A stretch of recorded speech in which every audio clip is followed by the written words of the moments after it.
You get the same responses, those same pejorative responses from Islam as well when it comes to Yoruba traditions. I don't want to make it seem like I beat up on Christianity or Islam, because both of them have their origins in African spirituality as well. I'm just asking you to go back to the root, all right? Because those are spiritual systems that were taken from your people, adapted for an alien group of people, and then when those aliens subjugated your people, they forced their version of what they got from you back on you, right? So I don't want to seem like I'm beating up on these spiritual systems, but I am beating up on the white supremacist influence that's prevalent in these spiritual systems. Yeah, definitely. But when it comes to ancestral worship, you should be honoring your ancestors anyway. You should be giving thanks to your ancestors for everything that they gave you, for everything that they hoped you would be, for everything that they suffered and learned to be, that they passed down to you so that you wouldn't have to endure what they did. But what do we do instead? We adopt the spiritual traditions of people who teach you to honor the forefathers of alien peoples, while you forget the people that you came from. Then you wonder why you don't possess knowledge of self. You don't possess knowledge of self because you've been busy studying and worshiping other people.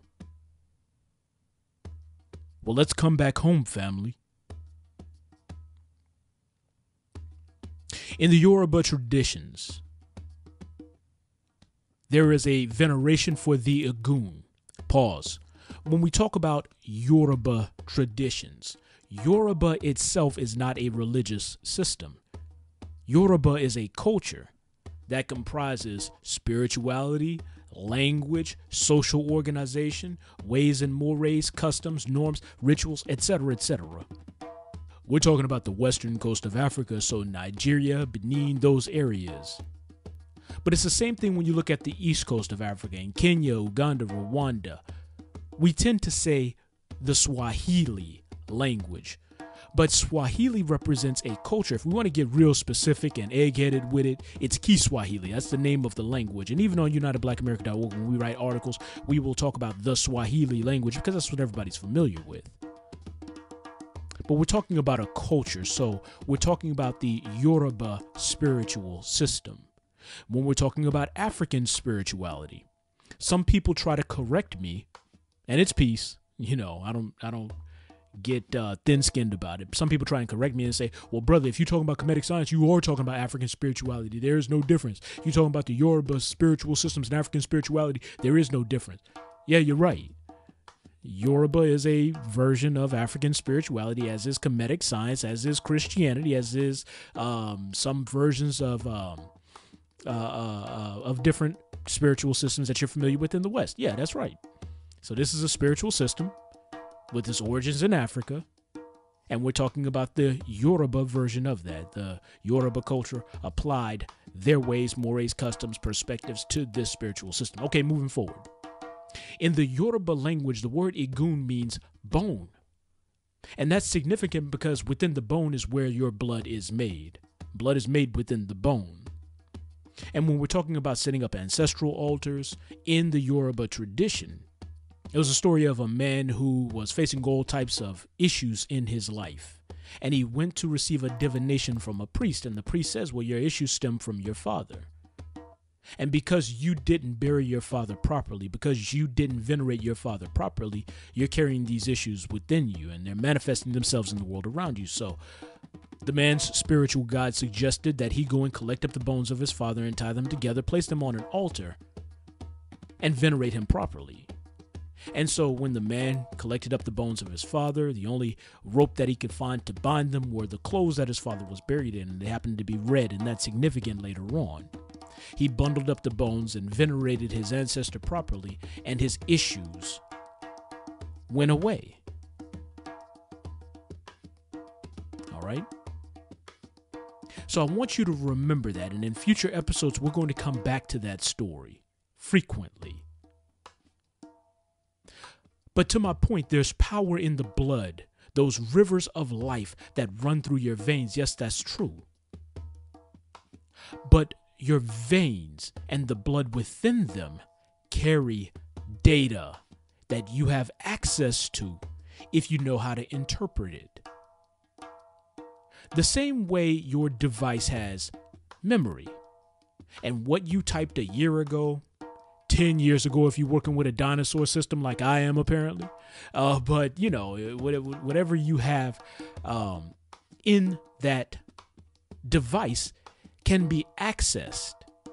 Now, how do you access it? You access it using a program, and that program knows exactly where to go to get the data that you're looking for if you know how to issue a command to it.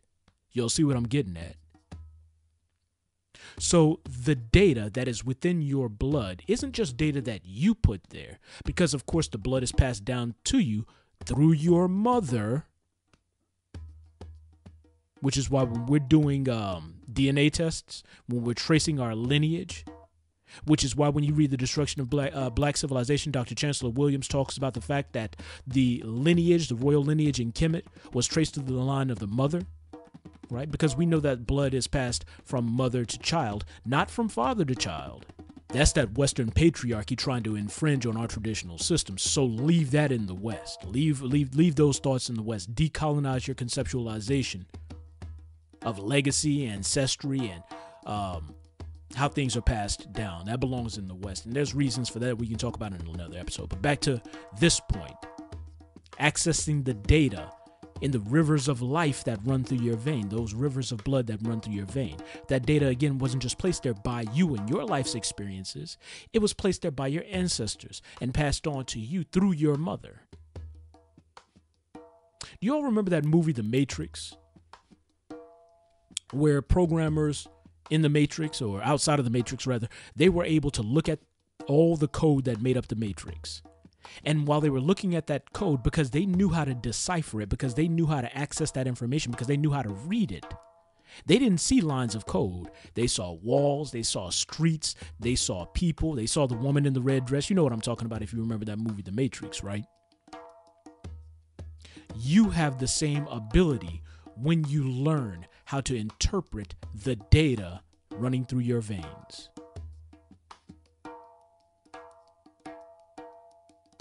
All that data and all that power, or what we call in Yoruba traditions, ashe, is in the blood. All those lives that came before you is accessible. And one of the ways you access that data, we're not going to go too deep into this, because again, I want to bring on kings and queens in our community who have devoted their lives to this area of study. They can go so much deeper, but at my level, one of the ways that you access that data, one of the ways that you're able to speak to your ancestors is through tradition, through rituals, through repeated activities. If we're using that same analogy that I was using before, your body is a machine, your body is a computer, and you know, those past experiences and past lives and the presence of your Igun, your ancestors, is running through your veins. Right? Then the way that you access that data is the same way you access the data on a computer. You issue a command, and every time you issue the same command, the same results happen. Every time you perform the same ritual, the same results happen, and you're able to access that data.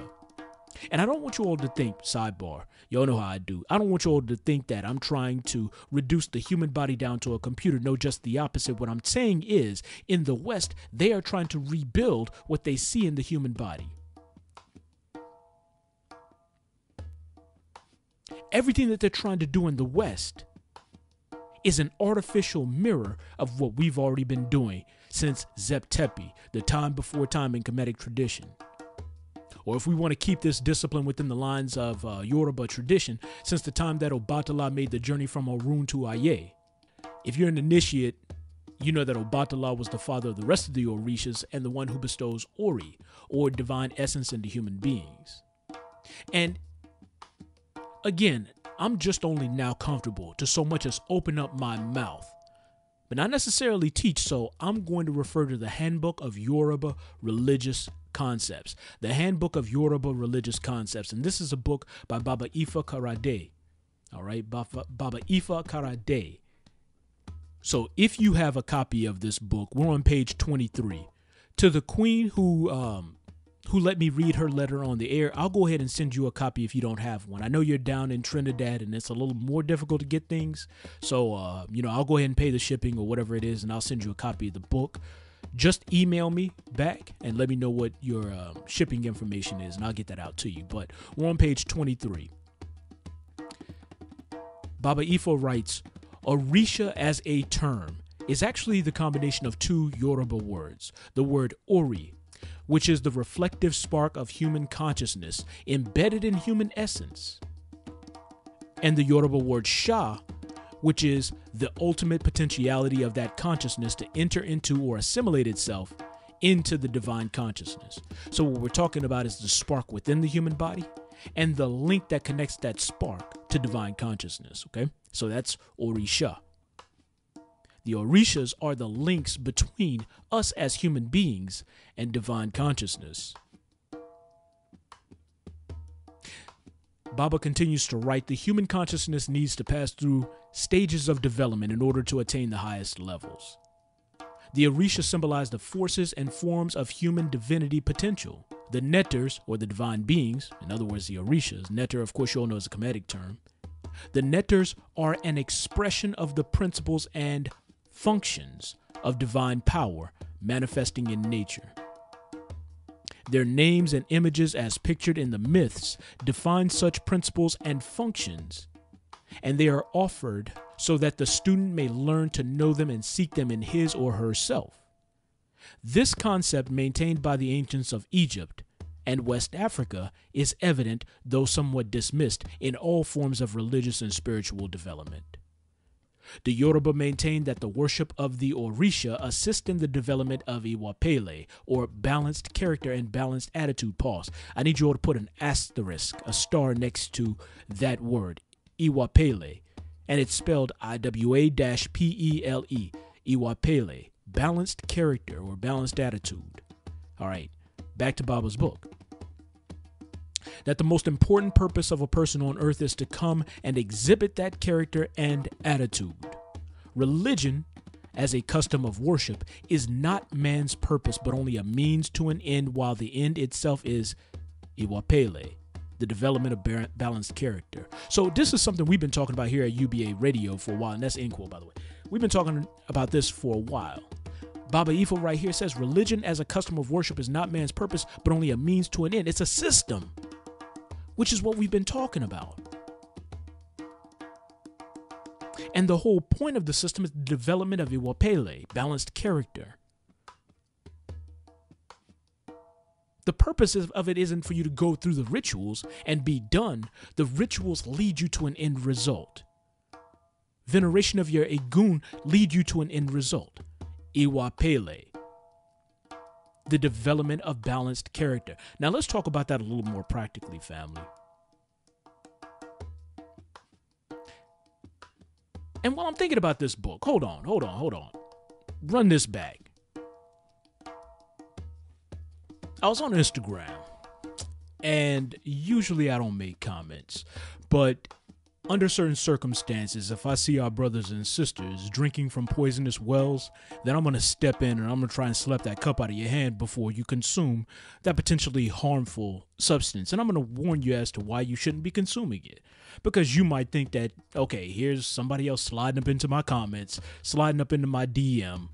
You know how people do on social media. The beautiful thing about social media is that we're all connected. The terrible thing about social media is every person, regardless of their level of enlightenment, has a voice. You see what I'm saying here?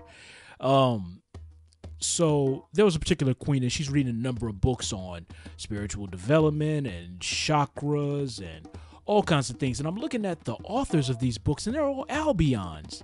And then when you start digging into these authors and you see some of the comments that they made in YouTube interviews, and you've heard some of the things that they've said about African spirituality and spiritual systems, it's like, why the hell would our people be reading their books? You might as well be picking up Mein Kampf. And I don't mean to be extreme, but just to illustrate my point, why would you read books that your traditional oppressor, the people who stole your spiritual systems, bastardized it, created something for their people, and then tried to force it back on you? Why would you read their material when you can just go back to the source? And so, I stepped into somebody's comments and I was like, hey, look, you need to pay attention to these authors. Don't let these Albions be your spiritual guides, because that's how we got stuck in this mess with Christianity. And I was just like, water in a river can either keep you alive or it can kill you, depending on the source, depending on what is upriver. And if you want, let us know. We'll DM you some suggestions, right? This queen came back and was like, I know what I'm doing. And, I'm connected to the Most High and I talk to her every day. And I'm like, cool. But as a brother, if I know, because I've consumed the same poison as you have, I've been on that path. And if I know what you're consuming is poisonous, I'm slapping that cup out of your hand out of concern for you. And I say all that to say two things. Number one, for the family listening, the source of your knowledge is just as important as the knowledge itself. If we can go back and use that same analogy, the source of that river stream is just as important as the content of that stream, right? You may think what you're holding in your hands is the water of life, but it can poison you. So that's the first point that I want to make. But the second point that I need to make is that I have a duty to both my Igun, my ancestors, and my ascendants to make sure that right knowledge is preserved and passed on. To make sure that if I know that there's poison at the source of a river, that no one drinks from that river going forward. Does that make sense? Now, again, I understand you don't know me from anyone else, which is why I always try and explain myself to brothers and sisters. You have no reason to trust me.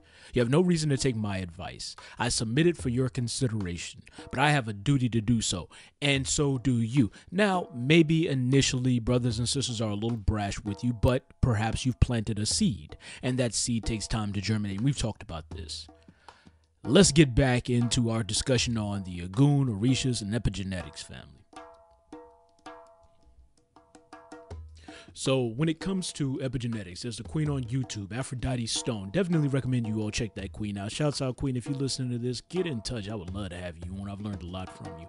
But she mentions the link between what Western science calls epigenetics and the concepts of the Ogun that we've had since Septepi, right? I mentioned in a previous podcast that the enemy has a plan for you for the next 1,000 years. You all remember that? I think that was at the beginning of this season. And epigenetic manipulation is part of that plan. Now, what is epigenetics? Epigenetics is how your body, how your genes, your DNA, how the data flowing in those rivers of life that you call blood changes based on the things that happen around you. All right? So let me give you some very basic examples. One of the ways that our ancestors protected themselves from malaria was physically, all right? Using their physical intelligence. Their bodies and the blood cells within their bodies changed shape. This is where sickle cell comes from. Because of the sickled shape of blood cells, malarial cells were unable to attach to them, meaning that we had developed almost a physical immunity to malaria, okay? So the body responded to the presence of a disease in the environment in a positive way. Now, your body can also respond in a negative way to things like stress or danger in the environment. When you're stressed or your body feels like you're in danger, hormones are released. And when those hormones are released in a high enough volume over a regular enough period of time, your body changes into a physical condition that resembles you being scared all the time, you being stressed all the time, so you're constantly stressed. Now, of course, we know this leads to disease, high blood pressure, and other physical manifestations. of those environmental forces. And I hope I'm making sense. If I'm not, just ask me some questions in the comments wherever you see this. But I'm going to keep building. So in the West, that's called epigenetics. In our conversation, those are manifestations of the Ogun. All right. And I mentioned that the enemy has a plan for you for the next 1,000 years, and epigenetic manipulation is part of that plan.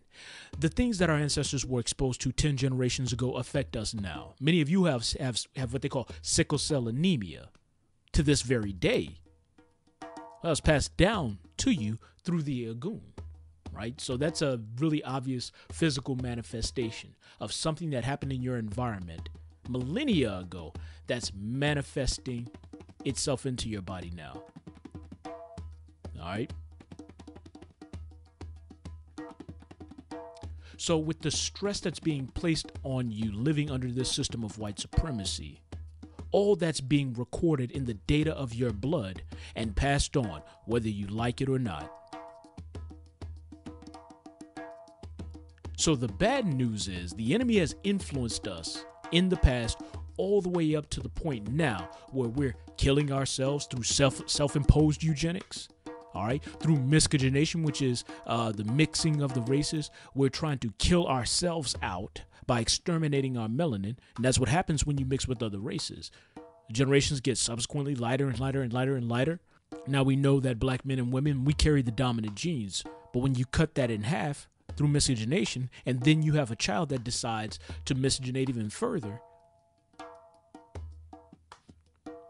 If we go back to the story of the big-headed scientist Yakub, over the millennia, you've grafted out a black man, and now you have a white one. So the enemy's influenced us to the point where we're killing each other through self-imposed eugenics, through miscegenation, through outright murder. Black on black violence. We're killing ourselves living under this system of white supremacy where we're poisoning the wombs of our young girls and our young women using sexual violence and passing on spiritual parasites to them. Because I talked about this before, sex is as much metaphysical and ritualistic. There's that word again, ritual,